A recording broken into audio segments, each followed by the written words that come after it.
அனைவருக்கும் வணக்கம்.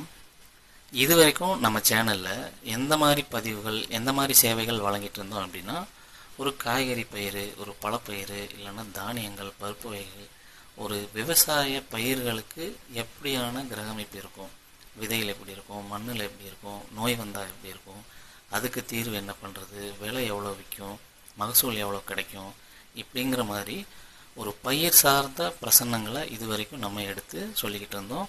அதுக்கான ஜோதிட கருத்துக்களை பகிர்ந்துட்டு இருந்தோம். அதே மாதிரி வகுப்புகளும் எடுக்க ஆரம்பிச்சிருந்தோம்.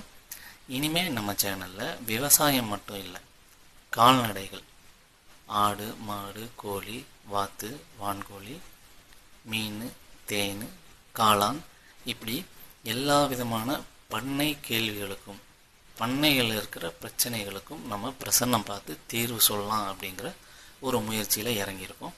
ஸோ இனிமேல் ஆடு, மாடு, கோழி, பண்ணை சார்ந்த கேள்விகளுக்கும் நீங்கள் நம்மக்கிட்ட பிரசன்னம் பார்த்துக்கலாம், அதுக்கு ஒரு தீர்வு பண்ணிக்கலாம்.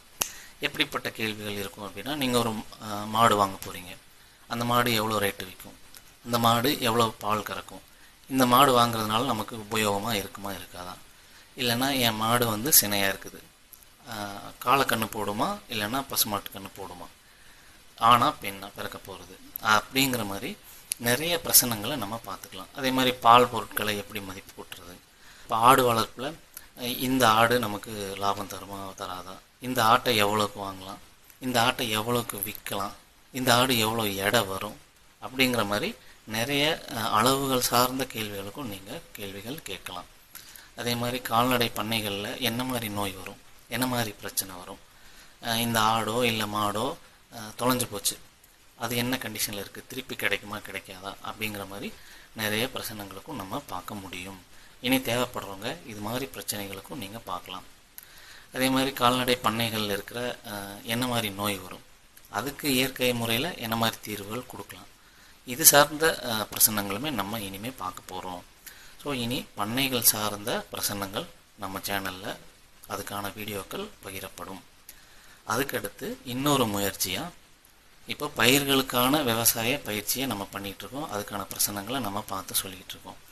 அதே மாதிரி அந்த பயிர்கள், அந்த விளைபொருட்களை மதிப்பு கூட்டி எப்படி விற்கலாம், அதுக்கு ஜோதிடத்தை எப்படி பயன்படுத்தணும், அதுக்கு பிரசன்னத்தை எப்படி பயன்படுத்தணும்.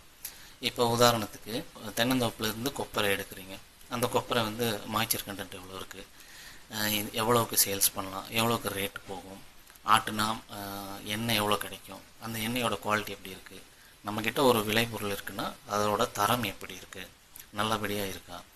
உதாரணத்துக்கு நீங்கள் ஒரு வத்தல் வாங்குறீங்க, ஒரு வெண்டைக்காய் வத்தல், இல்லைன்னா ஒரு கத்திரி வத்தல் வாங்குறீங்க, இல்லைன்னா கத்திரி பயிர் போட்டிருக்கீங்க, அதை வத்தலாக கன்வெர்ட் பண்ண போகிறீங்க, காய வச்சுருக்கீங்க அப்படின்னா எவ்வளோ டெம்பரேச்சர் இருக்கும், இந்த ஸ்டேஜில் எடுத்து பேக் பண்ணால் கரெக்டான தரத்தில் இருக்குமா இருக்காதா, அப்படிங்கிற ப்ராசஸில் இருக்கிற மதிப்பு கூட்டல் ப்ராசஸில் இருக்கிற கேள்விகளுக்கும் நீங்கள் பிரசன்னம் பார்க்கலாம். அது எதுக்கெல்லாம் அப்படின்னா, வத்தல் வகைகள், இலை வகைகள், அதாவது ஒரு முருங்கை இலை, துளசி இலை, இல்லை தூதுவளை இலை, இது எல்லாத்தையுமே காய வச்சு பவுட்ரு பண்ணி அதை விற்கலாம். அப்படி இல்லைன்னா ஆயில், அது தேங்காய் எண்ணெயாக இருக்கட்டும், இல்லை கடல் எண்ணெயாக இருக்கட்டும், இல்லை நல்லெண்ணெயாக இருக்கட்டும், ஆயிலில் எப்படி ப்ராசஸ் பண்ணலாம், அதுக்கு பிரசன்னத்தை எப்படி யூஸ் பண்ணலாம். அடுத்து நீங்களே விளைபொருட்களை அப்படியே வச்சு சேமித்து வச்சு விற்க போகிறீங்க. ஒரு வெங்காயத்தை சேமித்து வச்சு 3 மாதத்துக்கு அப்புறம் விற்க போகிறீங்க, அது நல்ல லாபம் கொடுக்குமா, அது நல்ல சேல்ஸாக இருக்குமா, அதோட குவாலிட்டி எப்படி இருக்கும். ஒரு மஞ்சள் வச்சுருக்கீங்க, மஞ்சளை சேமித்து விளைவிக்கும் போது விற்க போகிறீங்க, ஒரு பருப்பு விற்க போகிறீங்க, ஒரு சோளத்தை விற்க போகிறீங்க, விளைபொருட்களை சேமித்து வச்சு விற்க போகிறீங்க அப்படின்னா அதோட குவாலிட்டி எவ்வளோக்கு விற்கலாம், விற்றுருமா இல்லையா அப்படிங்கிற பிரசன்னத்தையும் பார்க்க முடியும். அதே மாதிரி விளைபொருட்களை வாங்கி நீங்கள் ஒரு சேல்ஸ், ஒரு பிஸ்னஸ் பண்ணுறீங்க, ஒரு காய்கறிகளை வாங்கி நீங்கள் கமிஷன் மண்டிக்கு விற்றாலும் சரி, இல்லை வியாபாரிகளுக்கு விற்றாலும் சரி, இல்லைனா கஸ்டமருக்கு விற்றாலும் சரி, விற்பனை அப்படிங்கிற தொழிலுக்கு எவ்வளோக்கு வாங்கலாம், பொருள் நல்லா இருக்கா இல்லையா, எவ்வளோக்கு விற்கலாம், எவ்வளோ லாபம் கிடைக்கும் அப்படிங்கிற மாதிரி இந்த உழவர் உற்பத்தி நிறுவனம், இல்லைனா தனிநபர் விற்பனை அங்காடி, இது மாதிரி விஷயங்களுக்கும் நம்ம பிரசன்னம் பார்த்துக்க முடியும். அதே மாதிரி இப்போ மாட்டு சாணத்தில் பண்ணைகளில் கிடைக்கிற கழிவுகளை வச்சு எப்படி மதிப்பு கூட்டலாம், பால் பொருட்களை வெண்ணெயா தயிரா எவ்வளோ பிரிக்கலாம், அதோட குவாலிட்டி எப்படி இருக்குது, சாணத்து மூலயமா விபூதி, பல்பொடி, இல்லைன்னா இயற்கை இடுபொருட்கள், பஞ்சகாவியா, அமுத கரைசல், ஜீவாமிர்தம், இதெல்லாம் எப்படி தயாரிக்கலாம், அதில் குவாலிட்டி எப்படி இருக்கும், நல்லா வந்துருமா வராதா, சேல்ஸ் நல்லா போகுமா போகாதா அப்படிங்கிற மாதிரி விவசாயம் சார்ந்த மதிப்பு கூட்டல் தொழில்களுக்கு பிரசன்னம் பார்க்க முடியும். அதை இனிமேல் நம்ம பார்ப்போம். அதே மாதிரி மதிப்பு கூட்டல்லே தொக்கு பண்ணுறது, பல்ப் ஜூஸ் பண்ணுறது, கேண்டி பண்ணுறது, ஸ்நாக்ஸ் பண்ணுறது, முறுக்கு மிச்சர் பண்ணுறது, இப்படி எல்லா மதிப்பு கூட்டல் தொழில்களுக்கும் உள்ளே இருக்கிற டெக்னிக்கலான பிரச்சனைகளுக்கு பிரசன்னம் பார்த்து தீர்வு சொல்கிற ஒரு முறையும் நம்ம எடுத்து பண்ண போகிறோம்.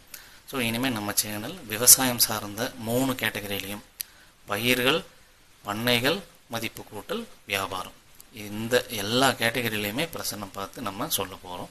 ஸோ விருப்பப்படுறவங்க, பிரச்சனை இருக்கிறவங்க நம்மளை தொடர்பு கொள்ளலாம். இதுதான் நம்ம சொல்ல வர்றது. ஸோ தேவைப்படுறவங்க நம்மளை தொடர்பு கொள்ளுங்கள். நன்றி.